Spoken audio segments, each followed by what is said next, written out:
episode of Geek Shop. I'm Chetan. With me is Chris. Hey everybody. So, Chris, what are we talking about today?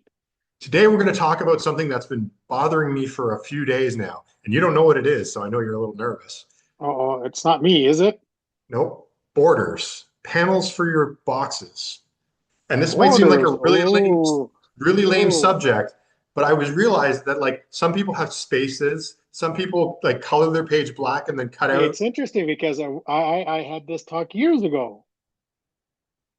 And Yes. so I thought like I'm doing this little side project where I'm doing these 2 pages, and I decided to do my like I was playing like I spent like 3 hours just sort of drawing borders to sort of because I wanted to try to do something that I wouldn't normally do just to get out of just to try something new. Like with Blue Orchid, I literally just do a black line and like I do a Yeah. box, black line, that's it. But then I know some people actually put like the space in between. Some people don't like. That's the talk I had years ago. If I can't remember who it was, bunch of people like us, and we were talking about panel borders. And one of the names came up was Keith Giffen. Um, Yes. and he doesn't draw panel borders. He just draws a Nope. line. Yep. That's all I do too. Yeah, actually, now I have to look at your work. I never noticed that. Like Blue Orchid is just a line, like a black line that separates the boxes. That's it. I use a Sharpie. I never noticed that. So Okay. it's Now, here, funny because I never thought of doing it another way, really. Like, and then I sort of like, what happened was, is this whole thing in my brain came up because I was working on this special 2 page project I'm working on. And I was sort of like, oh, I just want to get some ideas for layouts. Like just, I need to do, it had to be five boxes each page, 10 panels. yeah. And so I was like, I'm just going to look at some layouts for comics and just to see if I get inspiration. And then all of a sudden I was like, wow, most of these people put the gap. And I was like, I don't put the gap in Blue Orchid, which is, But then that's another question also because, when I was doing my layouts for digital in Clip Studio Paint, plug for Clip Studio Paint, hopefully they sponsor us or something. Um, uh, they have a thing for the panel borders and how, do you want it this big, thin, wide, and stuff. And I thought about that when I was doing my own pages years ago. Like, how much gap do you keep in between pages? I mean, in between the panels. And yeah. they never mentioned that in the books and stuff. Now, only reason I remember was I remember seeing some original pages and I saw the panel borders. And I'm going, okay, I'll try this. Then when I bought the blue line paper and Strathmore, pre-ruled papers, they had something that had what, maybe 1/4 of an inch panel gutter. I guess Yes. gutters they call it. So they had that, and I'm going, okay, so I'm assuming that's the standard. But then you look at comics, and every artist has his or her own gutter space. And some adjust the gutter space depending on the story. So like if you have something that's Yes. quick cut, it might be smaller. Or if you have something that's dragged on, it might be bigger. And that's one thing I do recall in comic storytelling was, sometimes you might do something in one panel and happens in another panel, and that gutter space fills in the in between part. So your mind Exactly. fills in Well, that, yeah. they say the story is told in the gutter. Yes, that's it. Yeah. Yeah.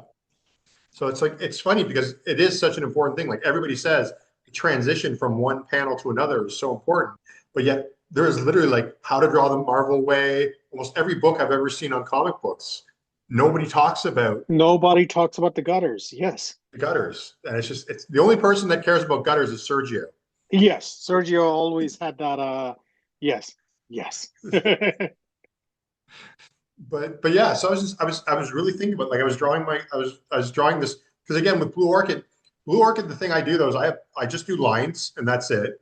But I break those lines all the time. Like I would say every page something comes out of the lines every single page, and things cross over to other panels and everything like that. Like I break it all the time. And my next question is sometimes you have no panel, right? Like sometimes there's no border and you just draw it straight out like that happens, right? How far do you do your image on the page? Say you have like Yeah, full bleed, right? for just one part, like Yeah. say it's 5 panels, the top panel will have no borders and the bottom will have four, like four squares, and they all have squares, like drawing like panels around them, right? the top one, do you fade it out? Do you draw it all the way down to the bottom of your page? I'm the wrong person to ask because if you look at all my pages, they're laid out in a standard grid style and they always have the same gutter space. And I don't, I hate to say it, for this is going back to like 20 years, 30 years now. I'm using the same type of layouts all the time. If you put all my pages together, you'll see you'll see a consistent page layout. Just we'll stack them all and put a big light behind it, and it'll just Yeah. match up perfectly. No, seriously, it is that way because I follow the traditional guidelines where, you know, the top three panels, there's enough gutter space. I mean, the panels, all the panels are same size, gutter space same size. I follow that guideline. Reason is, So it's not and you do nine per page. I do nine per page, or I do sometimes, what is it, six per page, or you know, it's always according to the guide. And I'll be honest with you, reason I do that is my laziness. Sometimes sometimes what I do is if I have a story in mind and if I have a quick sketch or if I know what's going on, I'll ink the border panels out first and start drawing inside because I know what's going to happen in that page. So I just draw it out and say make it fit into those panels. It's so weird because like TikTok Tom is a very surreal story, and the fact that you have such a wild and crazy, and sometimes like almost like just it's almost like just abstract art in there that happens in the stories, and to have such a rigid thing with such Yeah, a non-rigid like you look at the Max like Sam Keith yeah, and even Sandman like when he did Sandman Sam Keith did Sandman if you look at his backgrounds there's nothing grid about it like he puts shapes and circles and big things coming out like he doesn't follow any guideline at all and I always sort of it's funny even when I think of TikTok Tom I think more of that but I guess it's not that I just think that the story sort of is so sort of surreal and sort of out there that I almost imagine the panels are weirder than they are. No, So I go with traditional panels, and I remember, for years I was looking at, other artists and stuff, and going, how should I do this and stuff. And early on, you'll look at panels where I'll have like, 16 panels on a page. I'll have, slanted panels. I'll have this. Then after that, I just went back, switched to just standard panels, and I noticed, again going back to great artists and stuff. Kirby did the standard comic layouts. yep, Now, I mean, yep. he had full pages and stuff, but most of his were, you never had someone breaking out of a panel or something. It's always within that panel. Yeah, yeah. I don't even think he did any times when there was no panel. I think he always had a panel. Yeah, he's always had a panel or a splash page. Yeah, yeah. Yeah, those were the only two. And for me, it just, for me, when I was doing the standard, when I was doing old school hand drawings, when I used to buy the pre-ruled paper, it just made it easy for me. Just, ink, pencil out the panels, draw it. That's it. So then my other question is, what did you use? Because I mean, now you probably just use a digital line, but what did you use before to do your lines? Did you just use a pen, or did you have like the little tape, No, I or used to, what I used to do is use the set square, use a pencil, pencil it out, then I did, in the beginning, I did use tech pens to draw out the panel borders. But the problem with tech pens is, you go like this, then you go like this. Sometimes they would smear. you got to get the ruler with the little bit of cork on the back? Yep, that's it. Yep. But even with the cork one, if the tech pen's leaking a little bit, you get that sometimes. So then, thank God afterwards, pigment pens came in and they made it a lot easier. Now the only drawback with pigment pens for the longest time was, and this is where another talk comes in. How thick are your panel borders? Yeah, I mean, mine are as thick as a Sharpie pen, Yeah, Sharpie because some marker, people, Sharpie and marker. for the longest time, like for when I was using the Pigma pens and the Staedtler pens, I think the largest was 0.05, and which still wasn't thick. Then I saw No, zero point 0.7, then I saw 1.0, and I'm like, wow, I want that. you know, I've got a 1.2. That's what I 1.2, there use. you go. See? And those are great because you want the thick panels. And that's another thing. Some artists have very thin panels. Not even Yeah, gutter yeah. space, but thin panels. I think the thickness of the panel has a lot to do with how thick your drawing is going to be. Like if you're doing a lot of big, thick lines and you have a tiny, thin panel, it's going to look really weird. Like it's almost going to look like Derek's Yeah. going to want to break out of it. So whereas if you're a little more dainty and just like we were talking about LGA before, if you have sort of an LGA type thing, then you can get away with a thinner panel because he's not using these big, thick and thin or brushes or anything like that. Yeah. So that's definitely. And I've actually it's funny because the piece that I'm doing, the 2-page piece I'm doing, I actually thought of I'm doing something weird. I'm using I'm doing it all digitally, so I'm not doing anything by hand on it, but I'm doing charcoal lines as my That's what I was borders. going to bring up next. People do ragged panels, what do you call it? You said Sharpie. Some people will take like you said, chalk or grease pencil and make panel borders out of that. I'm traditional. I just go with the you know, straight panels, and I don't only rarely what I'll do is I'll draw it. If it's let's say a high action scene or something, I'll do the square panel. So look at the TV in the back. Let's pretend that's the panel. Mhm. And what I'll do is I'll take a Sharpie or a marker and just go like this around the edges, just to add more detail to the panel. Yeah. And do you use a ruler when you're doing your panels? Yes. Because I have a rule with my art, with Blue Orchid at least, and it's a stylistic choice, and it's because a lot of the environment I want Blue Orchid to be in, I want it to look kind of rough and rugged. So everything the only time I use a ruler is for my panel borders. So everything else is all done freehand. All my buildings, Yeah, everything same here. is Same here. If you look is at all done mine, freehand. my buildings, you'll go like this, then you go a little bit like this because my hand's shaking a little. But the Yeah, panel borders, I always use a ruler. that's interesting. I mean, it's funny because I'm almost thinking to myself, maybe at some point I should try not using panel borders for a story or not using a ruler. Yeah, for the So panel do you ever go borders. no porter, no band other than a splash No, page? I've never. I thought about that one time, like putting no panel borders, and I'm a traditionalist where I look at it and go, it needs a panel. It needs Even a, for one panel, like you just take one of the panels and pull out no, I haven't done that yet. No. it's funny because the reason I actually have my characters jump out of the panels every once in a while, it's an old 3D trick, and it's about layering. As you obviously, when you put something in front of another, it makes it look 3D. Like, this is 2D, this is 3D, right? Here, it's interesting that you bring up this topic because I was drawing something recently, and I was looking at my page layout, and I go, if you look at my panel layouts, the first page is always the same. Really? Take a look. The first panel, especially, it's always the same. It's interesting. Even if I'm right now, I drew a story thumbnail sketch for Derek Barton, and I was looking at that and I'm going, and Derek sent me Derek sent me and this is nothing against Derek. Derek did amazing. He sent me a message saying, "Do you mind if I change out the layout?" I go, "Yeah, do whatever you can to make it look better." So he switched around the panels, and when you look at it, going, that has that's not my traditional panel layout, but his was way better because he was thinking more, you know his mindset is different than mine. But if you look, I one day I posted a image on. This is going back on Twitter. I posted an image of some of the pages I did for my old comic I did called Karma Comic. I put out all the pages on, three pages on one page and down for another 9 pages.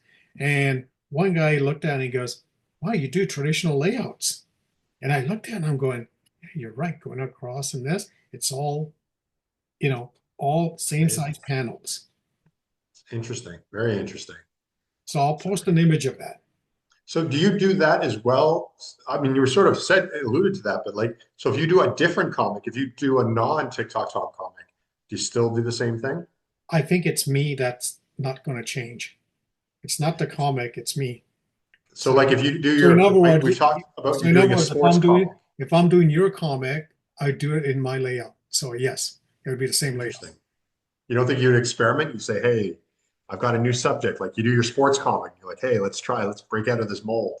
I tried many years ago to do the image styles thing where they do splash pages, try that. If you look at my comic, rarely you'll see a splash page. You never see a splash. Once in a blue moon, you'll see a splash page. I And always I say don't that mean as a splash page as in a title page, more of a splash page where there's no panels, everything's coming out at you. it's funny because when I read your stuff, particularly maybe not the stuff that you've laid out, but the stuff that you've actually drawn, I always get a bit of a Kevin Smith vibe from it. Like you're doing storyboards for a Kevin Smith thing, where it's like there's this dialogue. It's really interesting, and there's really interesting angles for dialogue, but it is this sort of like it's this comfortable rhythm that happens to it. Like that's his movie. His movies do not like he's not doing action movies. He's No, not he's doing this not. No, craziness. no. He has this wonderful gift of having like he could have two people talking to each other and it's totally fascinating and riveting. And that's a really hard thing to do. Yeah. And to some degree, your comics almost do the same thing where it's like sometimes it's like another artist would make this look boring, but the way that you've done it in this sort of repetition makes it work. Okay. Take a look at my pages, take a look at my books, and you'll see what I'm talking about. I think so. That's interesting. It's really Yeah. interesting.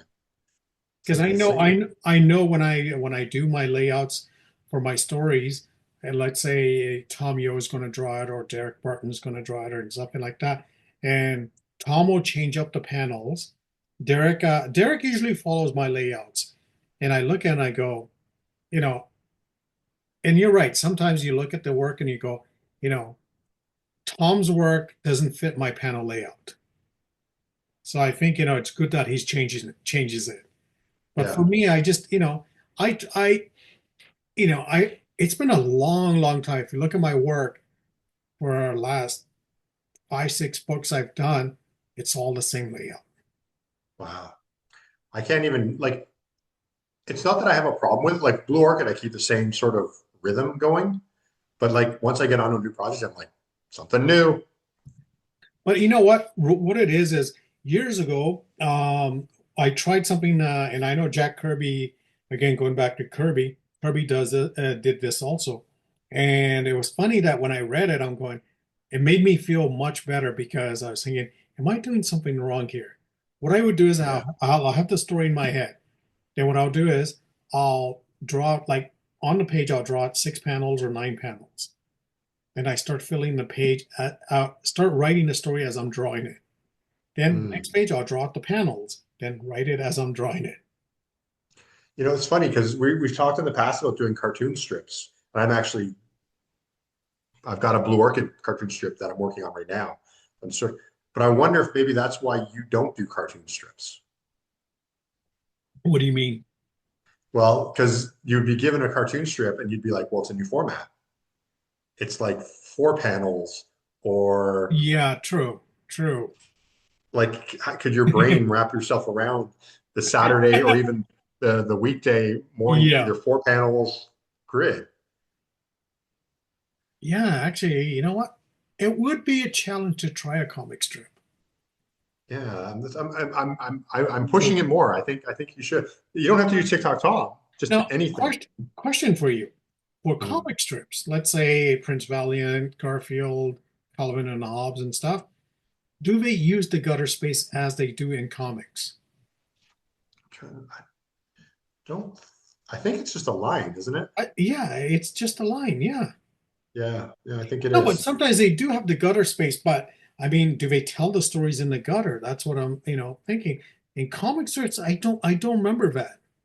I think if you look at like Spider-Man and Prince Valiant and things like that, probably more so than like, and Calvin and Hobbes a little bit, but like when you look at a lot of the sort of jokey cartoons, it's boom boom. It's almost more Yeah. like it's almost more like a storyboard than it is with the stuff in between. Yeah. So you don't have as much like I think definitely Calvin and Hobbes and some of the more sort of like Prince Valiant and the more sort of comic booky stuff had Yeah. a little bit more of that. But the one thing I learned about the Saturday morning strips, at least early on, was it used to be that they would actually have to the layout of the cartoon strip, particularly on the Saturday mornings, had to be able to adjust them because every newspaper had different Oh, you're formats. right. Yes, yes. I had forgot about that. Yeah.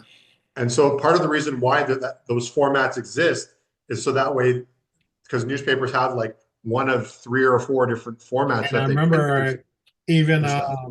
even seeing like let's say Calvin and Hobbes, they would have the 4 panel strips.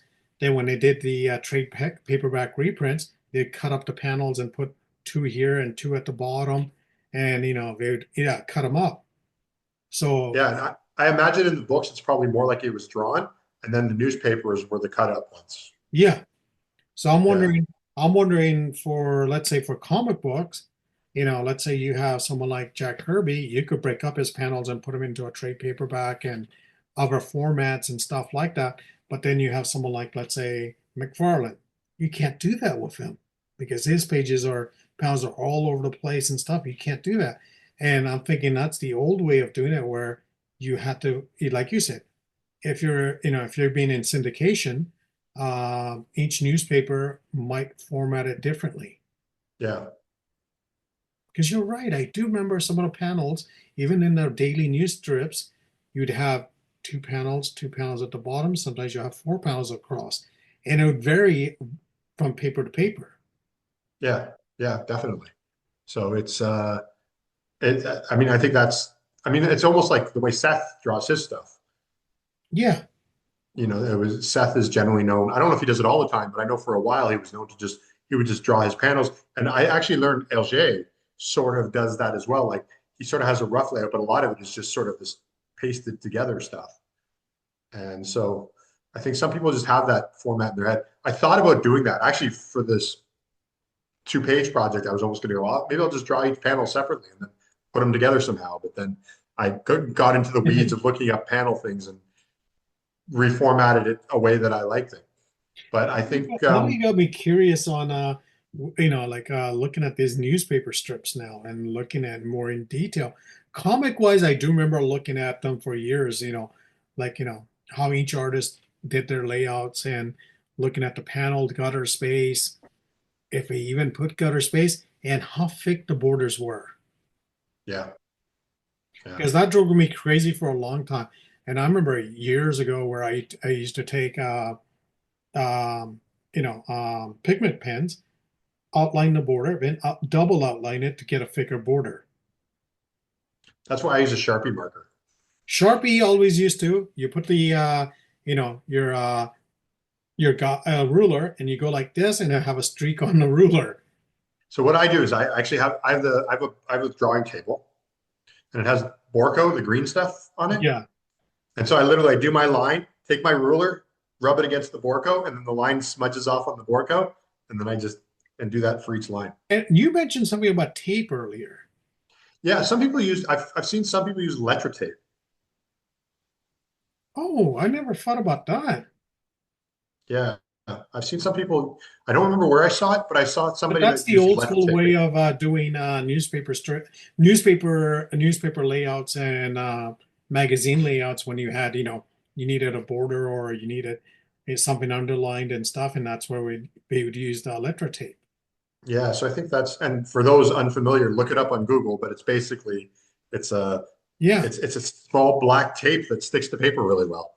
yeah, we used to sell that at the art store like crazy. I mean, in those days, Yeah, so when you I did, think some cartoonists use it, and it makes sense because yeah, imagine if you had a good collection, you could have all these different I didn't thicknesses. even think about that. That would have saved me so much time 30 years ago.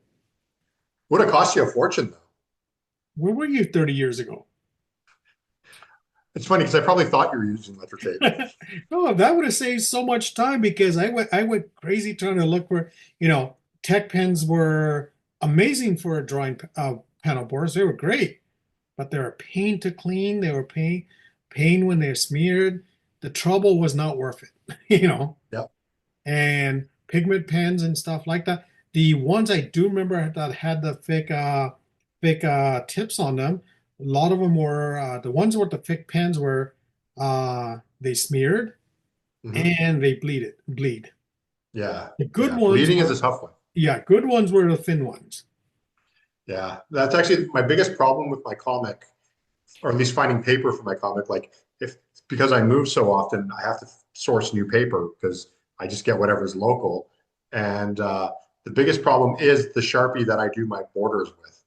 Of all the markers that I use, like I use like Pigma, microns, and stuff like Yeah. that. They're pretty good, but Sharpies will bleed on a dime. But the new, no, I've noticed the new Sharpies don't bleed that much. They're not as much, but it's the bigger problem. Like if I buy Yeah, really cheap paper, it's like that's it. Yeah. But unless, so. again, going back to many years ago, the markers we had, as soon as you touched the paper, unless you had good quality marker paper, then you could do it. And, Yeah, that was, wow, you got me thinking about the letter tape and going, that's an amazing idea, which I never even thought about.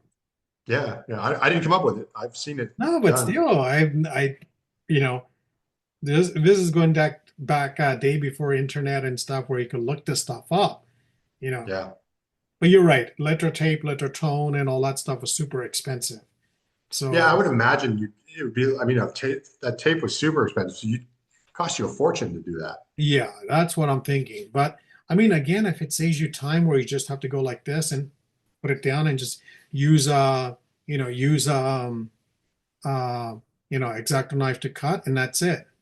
Yep. There's lots. I mean, there's lots of interesting stuff you could use today if you were still doing ink as well. Like, there's lots of options. Yeah. Anything that's basically black that you can put on a piece of paper, you could use. Oh, that's it. Yeah, yeah. Yeah, yeah. It would be interesting to. It'd be interesting to see if anybody does Wow. anything else. So, Hey, this is okay. Learning a lot today on this one. Wow, yeah. It is this kind is of a fun. good For one, episode. I'm never gonna look at your comic book pages the same way Hey, anymore. okay, I'm gonna post some samples up, but I think this is Okay, a great way to end the episode. I think so too. Well, thank you for joining us, and we'll talk again later.